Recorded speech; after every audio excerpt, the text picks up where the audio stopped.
अस्सलाम वालेकुम वरहमतुल्लाहि वबरकातुहू। आज हम बात करेंगे कि अक्सर लोग कहते हैं कि इस इमाम के पीछे नमाज़ पढ़ें या इस इमाम के पीछे ना पढ़ें कि ये नमाज़ गलत पढ़ाता है, और एक फ़िरका दूसरे फ़िरके के बारे में कहता है। और अक्सर अहले हदीस भाई हमारे ये कहते हैं कि हम हनफी भाइयों के पीछे नमाज़ नहीं पढ़ेंगे क्योंकि वो सूरह फातिहा नहीं पढ़ते।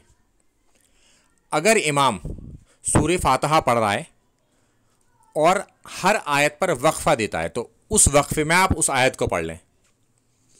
दूसरी बात, रुकू से पहले अगर वो सकते करता है, ये सुन्नत तरीक़ा है, हर आयत पर वक्फ़ा करना और रुकू से पहले सुकूत इख्तियार करना इतनी देर के लिए कि जो बाद में जुड़ा है नमाज में तो वो सूरह फातिहा पूरी पढ़ ले।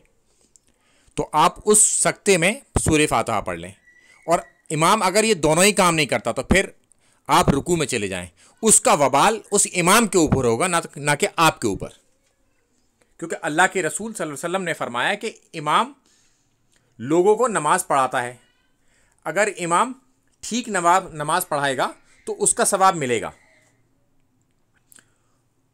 और इमाम गलती करेगा तो मुक्तदियों को उसकी नमाज का सवाब मिल जाएगा, और उसका जो गलती का वबाल जो होगा वो इमाम के सिर होगा, ना कि मुक्तदियों के सिर।